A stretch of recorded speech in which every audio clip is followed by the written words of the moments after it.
Hello there, racing fans, and welcome back to the channel for another episode in the series. This is actually going to be part one of three for the new Ante-Post compilation series. And if you're new to my channel, the process of these videos, this is something I do every single season. I gather all of your favorite Twitter and YouTube tipsters and pundits across the board to bring you some Ante-Post selections for the 2026 Cheltenham Festival. Now, everyone that has got involved in this compilation has done so for free. And what I have done is put all of the social links for everyone that's involved in the description below. And like I said, if you can drop them a follow, it might bring you a little bit of good luck along the way. I'm going to kick us off for this season, and we're obviously looking ahead, like I said, to the 2026 Cheltenham Festival. And my selection comes in the Stayers Hurdle at 25 to 1. It's a horse named Honesty Policy.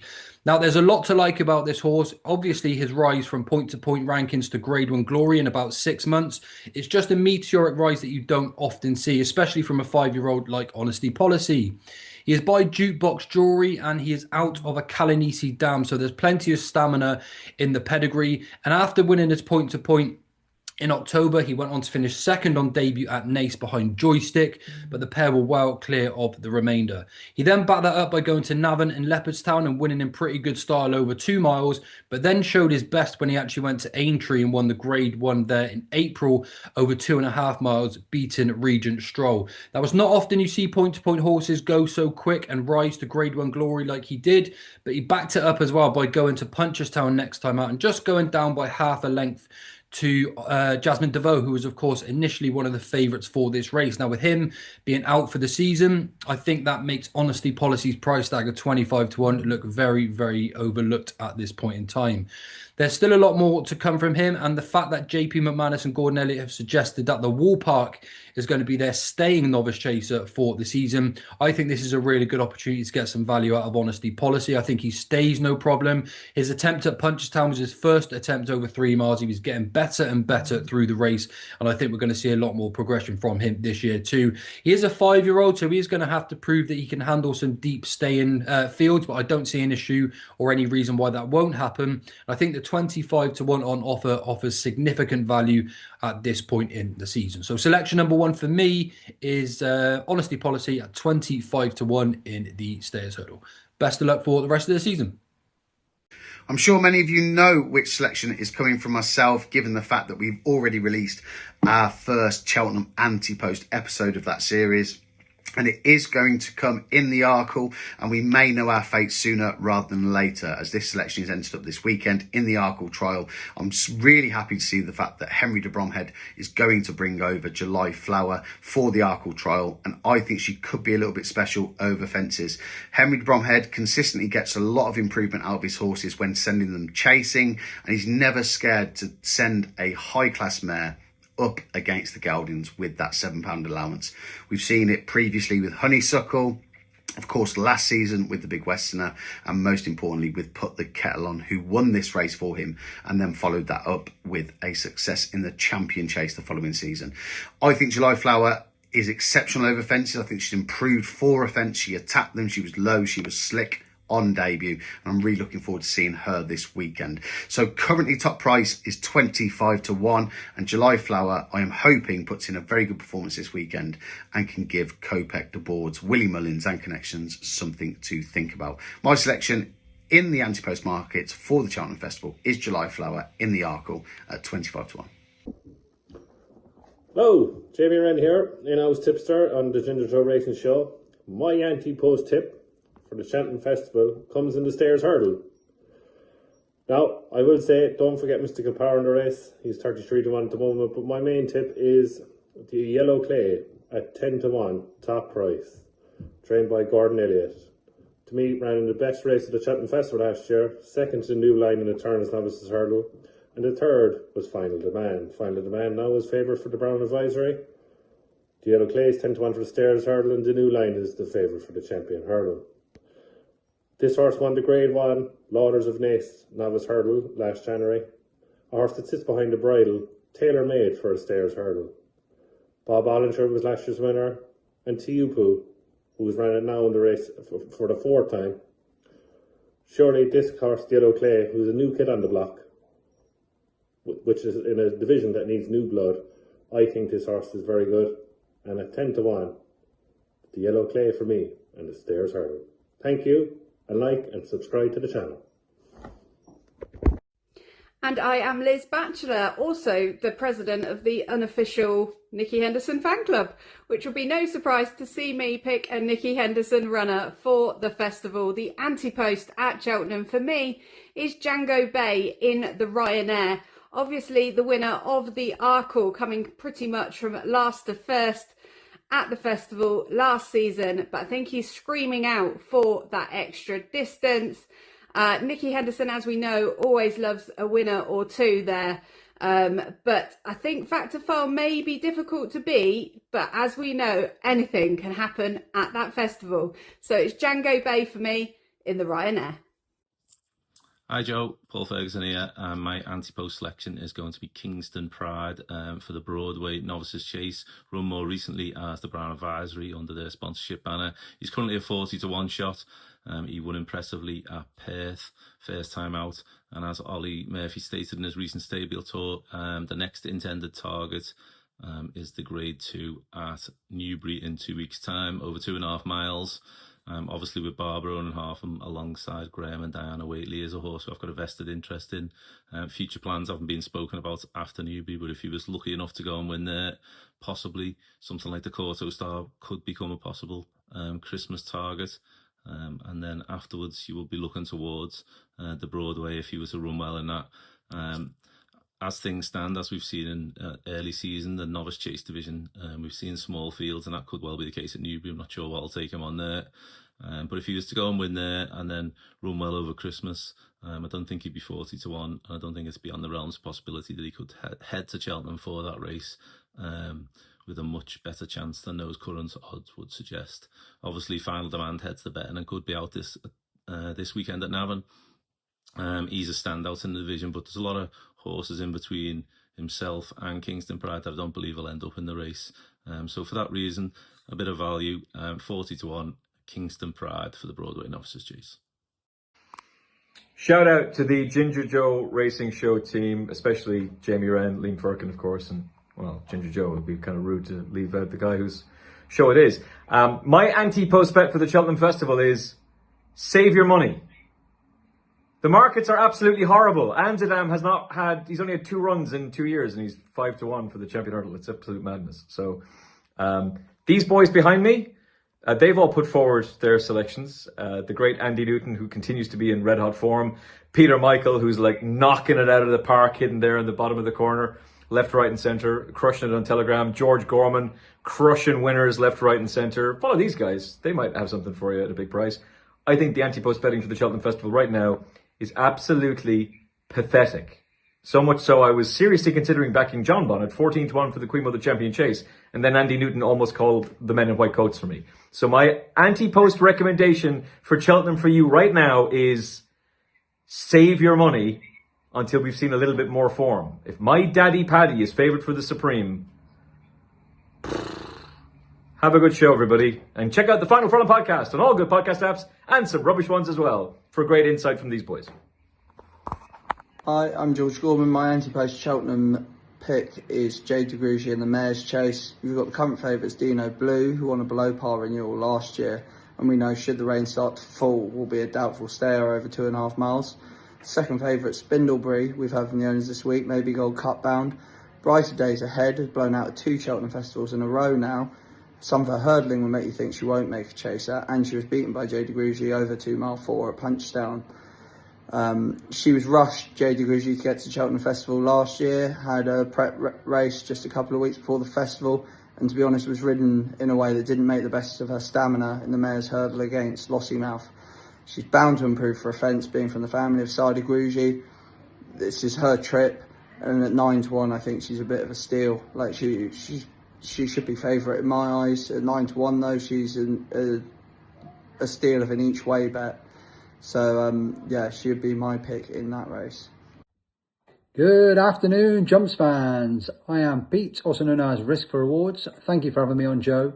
My selection Ante-Post for the season is Air of Entitlement. She's currently around 33 to 1 to 50 to 1, for the Mares Hurdle. A little bit left field, but with the news of State Man obviously being out for the season, Lossiemouth potentially switching, I think that opens the door for a little bit of one at a price. She obviously won the Mares Hurdle the Mares Novice Hurdle last year on just her second start, surprising a few, but winning well in the end. She bombed out at the end of the season, but much like Henry's, I'd fully expect to not perform at that time of year. She's come back, she's had a comeback. She was beaten behind Fad Adrian, but she travelled up very strongly into the last. She was well backed on the day, and she just didn't find a lot, and I'd say she blew up. She ran to the same level, 137 RPR, as what she achieved winning the Mares Novice, and I'd expect her to leave that form way behind. She will need to improve probably 15 to 20 pounds to feature in a Mares Hurdle, well, to win a Mares Hurdle, probably only maybe 10 to 12 pounds to feature in a Mares Hurdle. So she is my selection, and I'd expect much better from her next time out. Hello everyone, Dav here from the Cheltenham Countdown. Thanks first of all to Ginger Joe for inviting me on for his Ante-Post compilation this season. This is my first tip in his series, and I've had a look at all the markets surrounding the Cheltenham Festival of late, and I've landed on one in the Brown Advisory Novices Chase for the time being. I've had a look down the market, and I can't back Final Demand with the price he's at currently, which is roughly 3 to 1, 11 to 4 at the moment. He's far too short this far out from the festival. So going down the list, you have the Yellow Clay, then a second favourite at 8 to 1. He's said to be staying over hurdles, so I'm crossing him off completely. Derry Hassan Party lost earlier this week in Ayr, so I can't really back him at the moment. You also have Brighter Days Ahead. She could be a good mare going forward. Jimmy Dussault is another potential horse that could go to this race, but I'd like to see him come out first time out this season. Lovely Hurling is in there for JP McManus. He's said to be staying over hurdles as well. But I've landed on a mare for Henry de Bromhead called the Big Westerner at 20 to 1. I think she's a very hardy mare. She won't be afraid to go up against the geldings this season. She obviously finished second in the Albert Bartlett at last season's festival. And I think at 20 to 1, she's well overpriced considering the fact she could go to this race. She's obviously inclined to go to the Mares Chase as well. She is a mare, of course. She could go over the 2.5 mile trip there. But I think she's a thorough stayer. She'll go well over a longer trip over fences this season. And you can really see her path. You can really plot her path during the campaign. She's clearly going to start in the Mares Beginners Chase at Cork later this month. She could then step up in trip to the Fohee Novice Chase at Limerick over Christmas, and then possibly have a break like she did last season from Limerick to the Cheltenham Festival, which would be a very good thing to do. So I'm siding with the Henry de Bromhead mare, the Big Westerner, 20 to 1 in the Brown Advisory Novices Chase. Good morning, everybody. It's Simon Clifford from Sports Information Services, SIS. Potter's Charm is my Ante-Post bet for the Cheltenham Festival 2026 in the Betfair Stairs Handicap Hurdle. He is a very talented and naturally able horse who has improved with every run.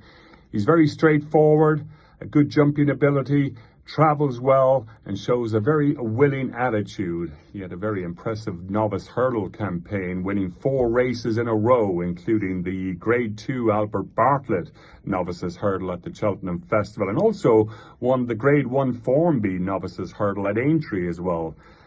On his most recent return in early November 2025, the Grade 2 Bet365 Hurdle at Wetherby, he was a well-backed favourite that day, travelling well, but unfortunately, he took a bit of a stumble when he took that 4th hurdle and went down. The trainer said that he was in no bother after that run, and everything was fine. So he's entered again on November the 22nd this year at Haydock, and I don't think he'll take up that run. I think he'll probably run the Stairs event at Newbury later on in the month. But whichever one he takes up anyway, I think he'll probably win that. And I think he's shorting up for that Betfair Stairs Handicap Hurdle at the Cheltenham Festival. He's a big price at the moment, a big each way price. So maybe you want to keep an eye on this season because he's held in very high regard by Willie and Nigel Twiston Davies, and probably one of the best horses they've ever trained, they said. So maybe you want to keep on your side this year. Potter's Charm for me, Ante-Post for the Betfair Stairs Handicap Hurdle at the Cheltenham Festival 2026. Good evening, everybody. This is Jimmy Wrenn, the father of Jamie Wrenn, and I'd like to thank you, Ginger Joe, and the rest of the team for inviting me on to give my Ante-Post bet for Cheltenham 2026.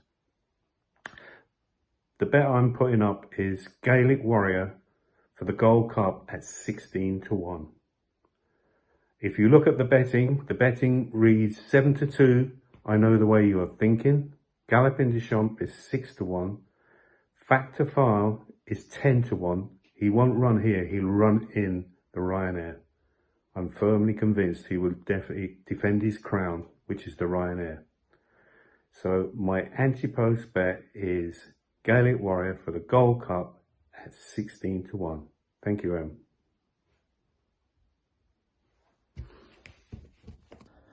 Hi there, Will Bowler here, SIS and point-to-point commentator. My horse to follow for the upcoming jump season into the Cheltenham Festival is a horse called Bud Fox from the Gavin Cromwell stable. Also was a runaway winner of a Punchestown Festival bumper back in the spring, and connections are aiming for the champion bumper this year rather than going novice hurdling. Runners planning to run at Cheltenham this coming Sunday as a starting point, and also get a bit of a sighter maybe for the track as well leading into the festival back in March. A couple of point-to-pointers to note as well from the British pointing scene from last season. Was called Caracca de Tay, trained by Dale Peters for a point-to-point win at Charm Park. Very impressive win, gorgeous horse, and since then moved to the Paul Nicholls yard for plenty of money as well. So Caracca de Tay one to keep on side, and Rebel Tribesman another one, now with the Jamie Snowden yard after winning a point-to-point bumper at Aintree back in the spring. Also, I saw in his point-to-point at Garthorpe, very green that day, but still ran a blinder and jumped really well. And a runner who's definitely going to be one to keep on side for a yard in Jamie Snowden, that's absolutely flying this season so far. Yeah, just like the John Lewis adverts at Christmas are coming earlier and earlier, we are doing the same at Cheltenham this time. It's only November and we're already talking about Ante-Post picks. And look, I'm not going to give you a 33 to 1, 20 to 1 shot, but I'm going to give you a price 8 to 1 on Ante-Toms for the champion chase. Looks an absolute steal at the moment. I think some firms are going for 5s, 6s. That will probably be snapped up if it wins the Tingle Creek. Look, easy winner of the Clonmore Oil last time out. It's now 6 from 8 over fences. It's won its last 4. 3 of them have been Grade 1.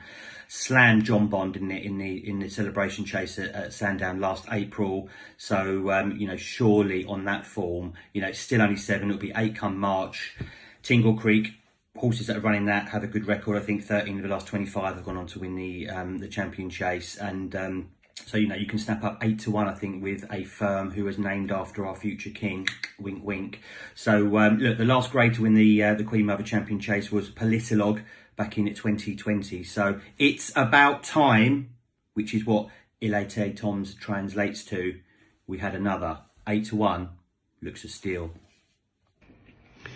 Hi there, ladies and gents. Gus here from Nose and Front. Some Ante-Post tips for you all for Cheltenham.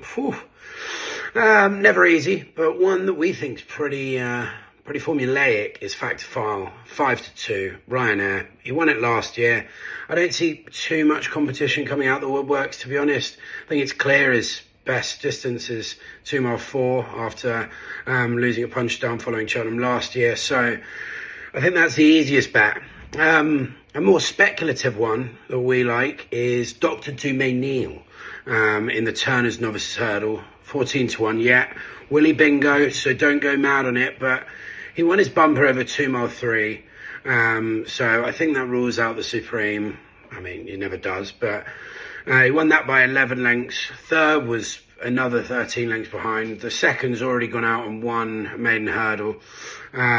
So I think he's got a real good poke at that, but it is Willie and you never know. But Dr. Dumenil, Turners and Fact to File Ryanair. Thanks. Hi guys, it's Ollie here from Ollie Gedge Racing, and my Ante-Post selection for the 2026 Cheltenham Festival comes in the champion chase, and it's Calixios each way, odds of 33 to 1. He was running a huge race last year when falling at the last against Marine Nationale, and although I'm not sure he would have got up to win that day, he definitely would have hit the frame and they were miles clear of the rest of the field. This is a race that has a tendency to fall apart and a bit of a graveyard for short price favourites, so I'm happy to take one on at a bit of a price, and 33 to 1 is definitely value. Can't believe it's November and already I'm excited for the festival. Cheers lads. Hi, my name's Shane Roche. I want to say thanks to Jamie Wrenn and the Ginger Racing Show for having me. My Ante-Post for Cheltenham comes at the Gold Cup. It's a Willie Mullins horse called Lackey Watson. 25 to 1 at the moment. He won last year 3 out of 4 of his chases. One of them coming shock 20 to 1 at the Brown Advisory Novice Chase. I just think he's a good all each way bet for the Gold Cup. Just want to say thanks, lads, for having me, and good luck. Morning, guys.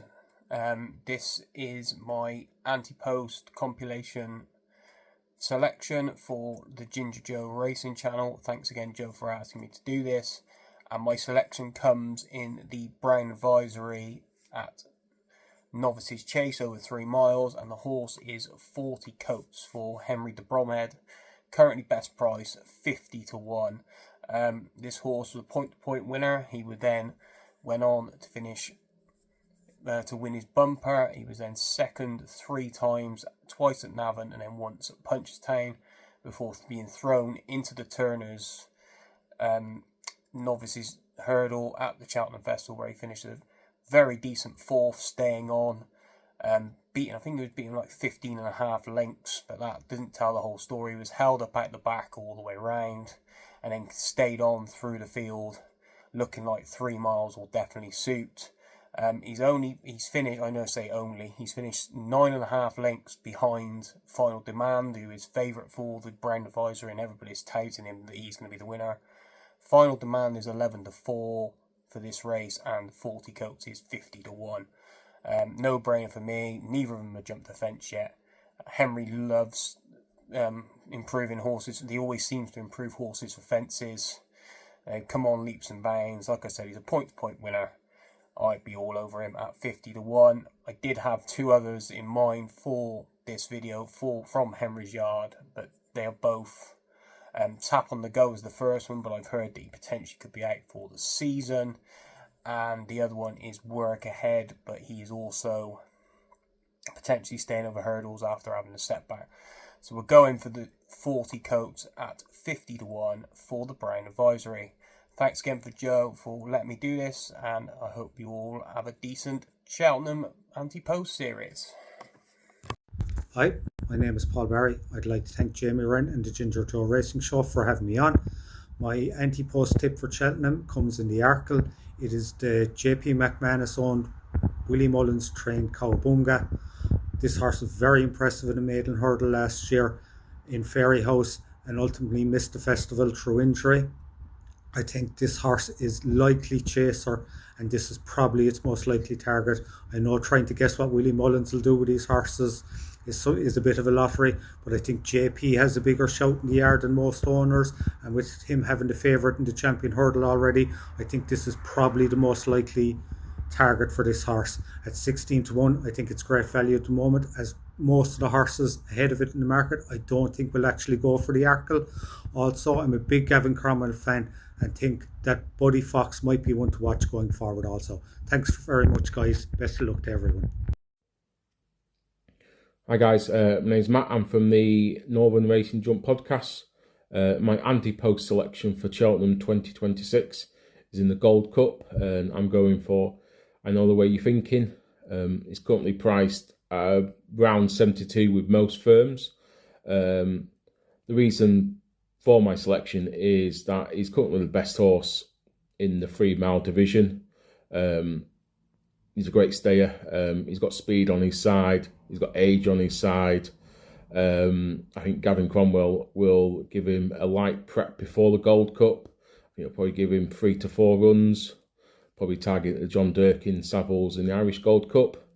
Bit same like last year. Yes, he was prepped for the Grand National, but I think things change rapidly because he's such a good horse staying on. My other reason for picking the horse is, Gallant of Champs is probably his biggest rival. He's currently 10 years old. And the last 10-year-old to win was in 1998, so I think that's going to be a big factor as well. But yeah, my selection for the Ante-Post Cheltenham is in the Gold Cup, and it's in I Know Your Way You're Thinking for Kevin Cromwell. Hi guys, Peter Michael here. My Ante-Post selection for Cheltenham 2026 at this stage of the season. Well, I'm going to go for a bit of value. I mean, I don't think there's any point putting up 3-4-1 shots so far out from the festival. I'm going to go in the stairs hurdle with East India Duck. He's around 20-1, so a nice each way price. 3 out of 4 last year over hurdles. His only defeat came in the Triumph hurdle when he was beaten a length into third. Strong stair in the flat, so that gives me hope he will stay the 3 miles for the stairs hurdle, and I think he might even improve for it. So I'm going to take a chance with East India Duck at a tasty each way price. He has been campaigned rather aggressively over the last 6 months, so that would be a little worry for me, even more than that actually. But James Owen obviously is a class trainer and he's up and coming, so hopefully he'll have a festival winner in East India Duck. Best of luck, guys. Hello TikTok world, this is Jamie from the Money Rider Racing. Oh dear, that's the wrong group, wrong social media, sorry about that. Oh dear. Right, I'm Jamie from the Money Rider Racing, or I'm on Twitter, or even on TikTok really, if you want to come and follow me. Ones to watch or Ante-Post. Many thanks for Ginger Joe, for asking me to come on and put a little bit of my opinions on this video interlude. I've got 2 horses. One of them is Alto Belly, trained by Harry Fry, 7-year-old, 8-year-old, 8-year-old for next year. I was at Ascot when he did run and win at the time, when Alto Belly was running, and I backed him, and he ran really, really well, and won that quite very well as well, in my opinion. Jumped through over the hurdles very well. He was held up at the group of the pack. What I saw. First time I saw him live, and sliced through the field and ran very well, ran on. And then I thought he would have been going to the Coral Cup at Cheltenham last year in March, and I put him in as an Ante-Post. But unfortunately, the trainer bypassed that, and he went to a 3 miles race at Aintree, and it sort of fanned him out on the distance. But obviously, this season, in my opinion, I would like to see him stay over hurdles, but the trainer thinks he will put him over fences. That will, might improve him. But he could stay at 2 miles 4 furlongs, or 2 miles 5 furlongs over fences, if he does well over fences, that is. But I can see him win a few big races if he does go over fences. But I've spoken to the owner, one of the owners of Alto Belly, and he says would like to see him over hurdles. And there's also a firm plan at the moment, is the Ascot hurdle over 2.5 miles on the 22nd of November. Now, if he does quite well, if he comes in the first 3 or anything like that, he may run in a long walk hurdle over 3 miles in December. He likes right-handed tracks, doesn't like left-handed. He's got a very good record at right-handed tracks. But into the future, I could see him go to Ferry House. There's a Grade 2 hurdle in the spring. So that's one of them, and that's Alto Belly.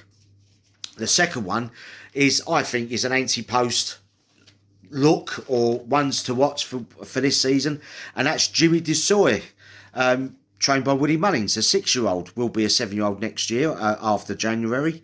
Won this year's March, just gone, the Coral Cup at Cheltenham, winning by 3 lengths, running the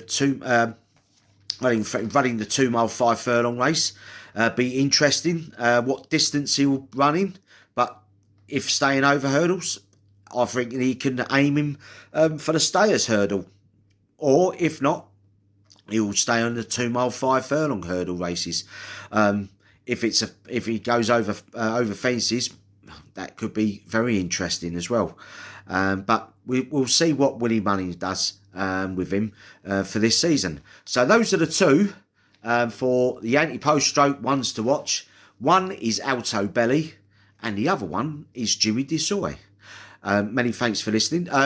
If you want to follow the Money Rider Racing, please do. We've got our YouTube channels up and running. We've got our ones to watch, and we've got one will be posting up on the Fighting Fifth and the Tingle Creek bit of preview and bit of horse racing chat. Okay then, Bye for now.